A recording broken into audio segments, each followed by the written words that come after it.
This content is going to contain my thoughts and observations of the Kley Zion Triple QD end plate sling adapter. As of right now, which is early 2021, the price of this end plate is roughly $15, but after taxes and shipping, I ended up paying just over $22. For my latest AR pistol build, I was in need of a QD end plate with some side-mounted QDs. Due to the fact that I wasn't planning on installing a pistol brace on this build, so it was important for me to have some side-mounted quick disconnects on the end plate so that the pistol would basically hang vertical while utilizing a 2-point sling setup and not want to roll forward. During my end plate research, I came across the Kley Zion. The first thing that caught my eye was the unique design of this end plate. I don't think I've ever seen one quite like this one before. Instead of the typical 3 points of contact on the lower, it actually has 5. And what I consider to be the traditional 3 points of contact would be the contact that the end plate makes completely around the threaded part of the buffer tube. The second one being the nubbin that slides into the open slot on the bottom of the buffer tube. And the third and final one being the circular protrusion that matches up with the circular indent on the lower. The 2 additional contact points come from the way that they designed the side QDs on this end plate. They actually project forward over the exterior of the lower, creating the additional points of contact, which I found to be ingenious. I'd say this end plate combined with an anti-tilt buffer tube has got to be one of the most solid setups you can have. One thing that I would like to note about this product is that I've purchased a few of these at different times over the years, and it seems like there are 2 slightly different versions of this end plate.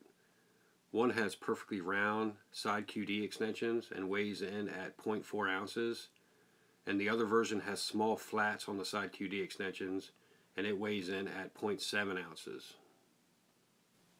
I found this inconsistency to be almost unnoticeable, and I personally don't prefer one to the other. And it doesn't seem like the design changed from like a Gen 1 version to a Gen 2 version. The earliest ones I bought had the flats on them. Then the next one that I purchased had the round extensions. And then the latest one that I purchased went back to the flats. So I'm going to say if you purchase this end plate, it will be totally random to which one you get. This end plate is very well designed and very robust. If you're looking to shave weight or keep your build as light as possible, this isn't the end plate to do that. It has at least twice the material mass as a traditional end plate, which typically weighs in around 0.2 ounces. There are a couple things to consider if you're interested in this end plate. First of all, the added mass and material around the circumference of the end plate creates a situation where there is limited amount of space on the top of the end plate for staking your castle nut. I had 3 DS Arms castle nuts in my parts bin, and only one out of those 3 lined up with the flat spot on top just by happenstance. There's basically 2 fixes for this issue. First one would be to create a small staking notch on your castle nut to match up with the flat on the top of the end plate.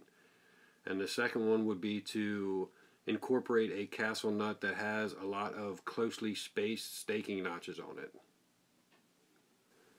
I did consider using a Fortis castle nut, but ended up reverting back to my original castle nut shown here, just because I preferred the fit and finish. The second thing to consider if you're interested in this product would be that the way that the QDs protrude from the base of the end plate, a traditional castle nut wrench may or may not work, depending on where the wrench notches fall after the castle nut bottoms out. In my case, I used a shotgun choke tube wrench, and it worked just fine.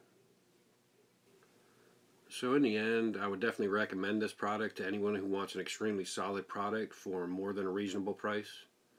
Kley Zion has many products on the market, and from the few that I personally have experience with, I would say that this company sells some excellent, well thought out products and employs some people that aren't afraid to think outside the box, which is demonstrated with the unusual design of this end plate adapter.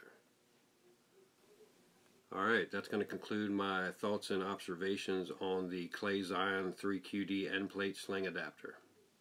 I hope someone out there got something from it. Stay safe and God bless.